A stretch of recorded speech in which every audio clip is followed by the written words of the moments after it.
Ria itu apa artinya Pak ria? Pengen dilihat ya. Pengen dilihat. Ro'a itu kan melihat. Ria itu jadi pengen dilihat. Tapi di Sunda kalau hajatan disebutnya karyaan ya.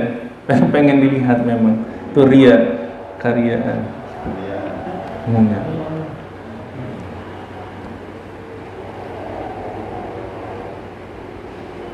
Kemarin sholatnya munafik itu apa? Ya, kemarin sudah dijelaskan. Di dalam surah An-Nisa juga ada innal munafiqina yukhadi'una Allah wa huwa khadi'uhum wa idza qamu ila sholati qamu kusala yura'una an-nasa wa la yadhkuruna Allah illa qalila. Orang-orang munafik itu yukhadi'una Allah, hendak menipu Allah. Ya. Wa idza qamu ila sholati qamu kusala. Kalau mereka berdiri hendak melaksanakan salat, qamu kusala, mereka berdiri dengan rasa malas. Tuh, jadi rasa malas itu berarti masih ada apa? Kemunafikan. Tapi di sini kemunafikannya kemunafikan an-nifaqul amali. Munafik dalam hal amal gitu. Jadi Bapak kalau malas, kata Allah, kalau orang munafik itu wa idza qamu ila sholati qamu kusala. Orang munafik itu kalau mau melaksanakan sholat berdiri dengan rasa malas. Ingat ayat ini, surat An-Nisa 142, supaya kita nggak malas. Yang kedua, kata Allah, yura'unan nas. Dorongan mau sholatnya kalau dilihat orang lain. Wala yadhkurunallaha illa qalila, dan mereka tidak menyebut Allah kecuali sedikit. Menyebut atau mengingat Allah kecuali sedikit. Nifaq amali ya, nifaq. Kan ada juga murtad amali. Ada murtad i'tiqadi, ada murtad amali. Contoh, ada orang mengaku Islam ya, dalam KTP-nya Islam.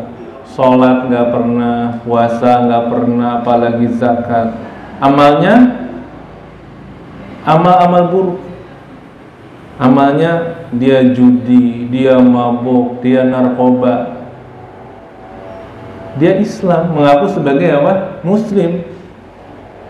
Nah, orang yang seperti itu murtad sebenarnya, karena dia keluar. Murtad, namun dalam murtad amali, bukan murtad i'tiqadi. Kalau ditanya kamu kafir ya, dia marah kalau ditanya apa? Dikatakan kafir. Saya Islam. Tetapi yang inti dari Islam seperti sholat dia tidak pernah melaksanakan. Nah itu sebenarnya juga murtad, tapi murtad apa? Amali gitu. Dalam hatinya dia masih meyakini kalau sholat itu wajib. Nah itu orang itu sudah murtad, tapi murtadnya amali. Nah contoh nifaq yang amali tadi, kita sholat dengan rasa malas gitu. Itu masih ada kemunafikan. Tilka sholatul munafik, tilka sholatul munafik, kata Nabi. Itulah sholatnya orang munafik, itulah sholatnya orang munafik. Rasulullah sampai mengatakan salah samarrah 3 kali. Termasuk juga di dalam hadis itu orang yang mematuk sholat fanaqaraha naqrul ghurab ya. Dia mematuk sholat seperti burung mematuk makanan. Artinya lam yatma'in, tidak ada tumaninahnya, tidak khusyuk di dalam sholatnya. Nah, sekarang baru masuk ayat yura'un alladzina hum yura'un. Yang dimaksud ria itu apa? Jadi ria itu apa? Kalau dia beramal ingin dilihat, itu namanya ria. Imam Ibnu Katsir membawakan sebuah hadis. Ada beberapa hadis yang beliau bawakan tentang ria. Pertama beliau bawakan waqala at-Tabrani, hadis Imam at-Tabrani ya. Sanadnya hadasana Yahya bin Abdullah bin Abdi Waih al-Baghdadi, hadasani, telah menceritakan kepadaku abi ayahku, hadasana Abdul Wahhab bin Atha an Yunus Anil Hasan an Ibni Abbas, dari Ibnu Abbas radhiyallahu anhuma, anin Nabi sallallahu alaihi wasallam, dari Nabi sallallahu alaihi wasallam. Nah, ini saya bawakan hadis Ini hadis isinya ancaman bagi pelaku riya. Apa ancamannya dalam hadis ini? Dalam hadis ini Rasul mengatakan inna fi jahannama lawadiyan. Sesungguhnya di dalam neraka jahanam itu terdapat sebuah lembah. Di neraka jahanam terdapat sebuah lembah. Tasta'idu jahannamu min dzalik. Sampai neraka jahanam itu berlindung kepada Allah min dzalikal wadi, dari ganasnya lembah itu. Artinya siksaan yang ada di lembah itu lebih dahsyat daripada jahanam. Di jahanam itu terdapat sebuah lembah, yang mana neraka jahanam sendiri berlindung, tasta'idu jahannamu min dzalikal wadi, berlindung dari ganasnya, dahsyatnya lembah itu. Berlindung fi kulli yaumin, di setiap harinya, arba'ami'ati marratin, sebanyak arba'ami'atin berapa? 400 kali. Neraka jahanam berlindung dari lembah itu kepada Allah sebanyak 400 kali fi kulli yaum, setiap harinya. Jadi artinya menggambarkan dahsyat banget lembah yang ada di neraka jahanam itu. Di sini dijelaskan untuk siapa yang menghuni lembah itu, u'idza dzalik lil mura'in. Itu disediakan lembah yang ada di jahanam itu lil mura'in, untuk orang yang riya. Wah. Jadi nerakanya lebih dahsyat dari orang biasa, dari orang kafir. Jadi sampai neraka jahanam disebutkan dalam hadis ini berlindung kepada Allah setiap harinya sebanyak 400 kali. Dan itu disediakan lembah itu lil mura'in, bagi orang-orang yang riya. Bahayanya riya ya. Siapa lagi? Min ummati Muhammad, disediakan bagi orang yang riya dari umatnya Nabi Muhammad sallallahu alaihi wasallam. Siapa mereka itu? Lihamili kitabillah, mereka itu para penghafal Quran. Masya Allah, orang yang hafal Quran. Terus juga walil musaddiq, orang yang rajin sedekah. Artinya amalnya hebat ya, penghafal Quran loh. Tetapi lihat di sini fi ghairi dzatillah, amalnya itu adalah bukan karena Allah, tetapi yura'un nas, ingin dilihat oleh orang lain. Betapa dahsyat jahanamnya, berapa dahsyat nerakanya. Jadi di neraka jahanam itu ada lembah. Lembahnya itu lebih dahsyat dari neraka jahanam itu sendiri. Sampai neraka jahanam pun berlindung sampai 400 kali di setiap harinya. Disediakan bagi siapa? Penghafal Quran, juga orang rajin sedekah. Jadi gini Pak, orang yang punya hafalan Quran, potensi untuk sombongnya ada, ya, potensi untuk riyanya ada. Daripada Anda yang nggak hafal Quran, mau disombongin apanya? Sombong apa? Terus juga orang yang rajin sedekah, gitu. Terus apalagi kata Nabi, walil haji, amalan haji itu. Haji itu kadang bisa pamer ya, riya. Hati-hati nih mau haji.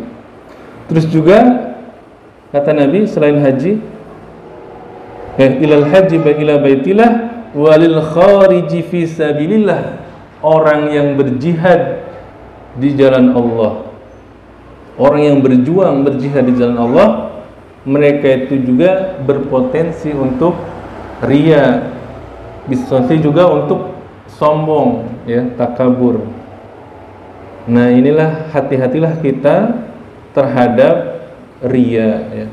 Di sini disebutkan jangan sampai sholat kita itu didorong oleh riya. Makanya ayatnya mengancam fawailul lil musallin, celaka bagi orang yang sholat. Yang gimana? Yang tadi sholatnya sahun, lalai. Terus apa lagi selain yuraun, yaitu orang-orang yang riya, mereka berlaku riya, berbuat riya, atau beribadah ingin dilihat oleh orang lain, gitu ya. Bahaya ya, itu bahaya dalam hadis ini. Itu hadis yang pertama dan hadisnya Imam At-Tabrani. Yang kedua, beliau membawakan hadis dari Imam Ahmad tentang riya juga. Hadatsana Abu Nuaim, hadatsana A'masu an Amr ibn Murrah qala kunna julusan inda Abi Ubaidah fadzakaru riya. Nah, di sini di majelisnya Abu Ubaidah lalu mereka berkumpul menceritakan tentang riya. Faqala rajulun, lalu ada seorang yang berkata, yukannu bi Abi Yazid, orang itu dikenal dengan Abu Yazid. Dia mengatakan, sami'tu Abdullah, saya telah mendengar Abdullah bin Amr yaqul, berkata, qala Rasulullah bersabda. Nah, ada hadis lagi. Man sama'an nasu, ya, barang siapa yang sama'an nasu, sama itu memperdengarkan kepada orang lain, bi amalihi, amalnya, maksudnya memamerkan amalnya. Ini hadis riwayat Imam Ahmad. Barang siapa yang memamerkan amalnya kepada orang lain, sama'a, memperdengarkan. Kalau sami'a mendengar ya, kalau sama'a itu memperdengarkan. Termasuk juga ini nih ya, kita suka ada status kan di WA, terus kita tulis, ya Allah, nikmatnya tahajud malam ini. Perlu nggak? Enggak. Nanti orang lain, Masya Allah, Pak Agus tahajud malam ini. Jadi ditulis di status.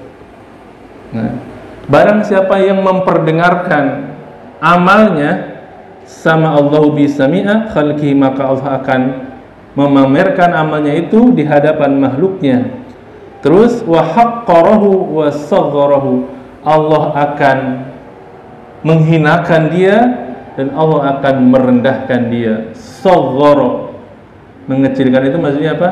Merendahkan, menghinakan. Jadi orang yang suka pamer itu nanti di hari kiamat Allah akan jadikan orang yang terhina dan orang yang rendah, direndahkan oleh Allah Subhanahu wa taala. Itu hadis kedua ya. Yang pertama hadis Tabrani dan yang kedua hadisnya Imam Ahmad.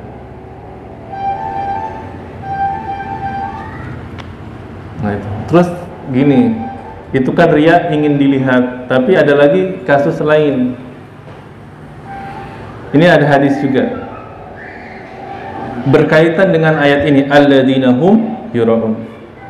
Man amila amalan lillah, barang siapa yang melakukan suatu amal lillah, amalnya karena Allah, bukan karena riya ya.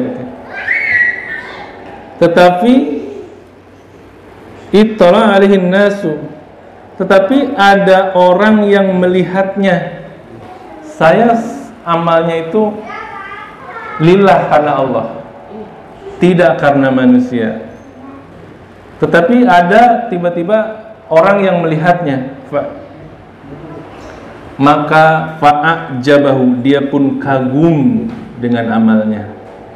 Boleh nggak kalau kayak gitu? Kagum.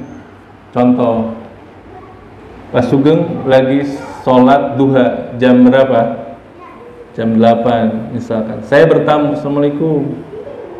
Pak Sugeng sholatnya karena lillah, karena Allah. Tapi saya datang dan saya tahu amalnya dia sedang melakukan apa? Duha. Karena saya datang, terus dalam hati dia ada fa'ajabahu, muncul rasa kagum, takjub dengan dirinya. Tadinya benar-benar lillah ya, karena Allah. Karena ada orang yang melihatnya, lalu dia kagum. Riya enggak yang seperti ini? Kan niat awalnya tidak ingin dilihat ya, tetapi ternyata ada orang yang melihatnya. Sama seperti orang yang sembunyi-sembunyi di dalam sedekah, terus tapi ada satu orang yang tahu. Tahu nggak? Katanya, yang sedekah yang paling gede di sini itu kan Pak Edi itu, Pak Edi. Tiba-tiba kagum. Maka yang seperti itu dalam hadis ini an hadza la ya'uddu riya, tidak termasuk riya, tetapi dalam hadis ini sanadnya ada kelemahan. Itu. Kalau bisa kagum juga jangan sampai, itu yang disebut dengan ujub ya. Ujub itu merasa takjub, merasa kagum dengan amalnya. Jadi kalau nggak ria nanti ada ujub kelanjutannya. Saya mah nggak ria, cuman nanti ada ujub. Asa pangsolehna gitu kan. Dan asa orang lain mah nggak seperti saya amalnya. Nah itu namanya apa? Ujub, kagum. Dia memang tidak memamerkan amalnya, tapi muncul kekaguman dalam dirinya. Itu yang disebut dengan ujub. Jadi jangan amal itu jangan ria, jangan takabur sombong, jangan ujub. Itu bahaya semua ya. Ujub.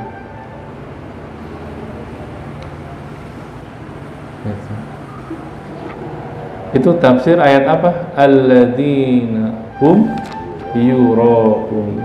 Sudah paham ria itu apa? Ria itu ingin dilihat.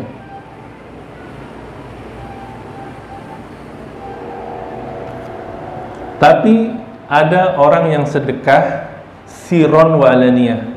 Sedekah sembunyi-sembunyi, ada juga sedekah secara terang-terangan. Bagi orang yang hatinya sudah kayak Abu Bakar, boleh sedekah terang-terangan. Untuk apa?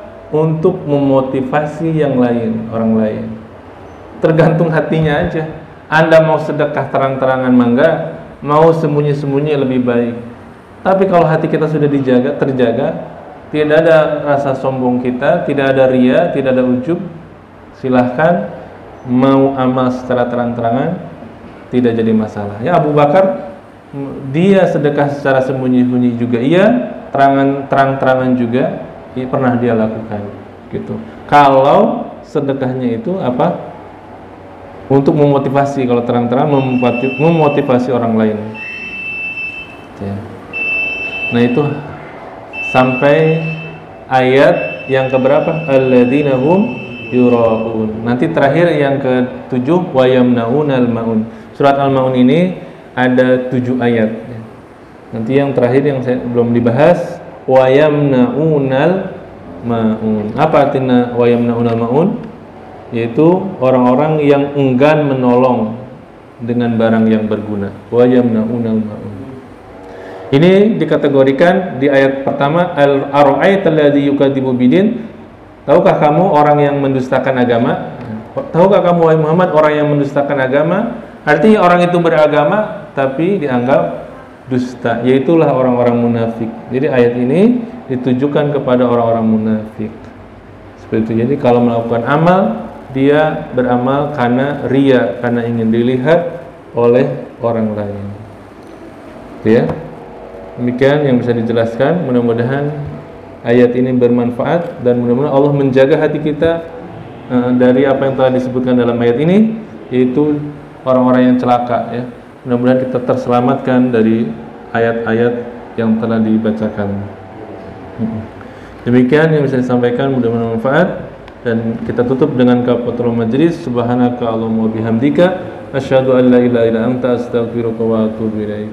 Assalamualaikum warahmatullahi wabarakatuh.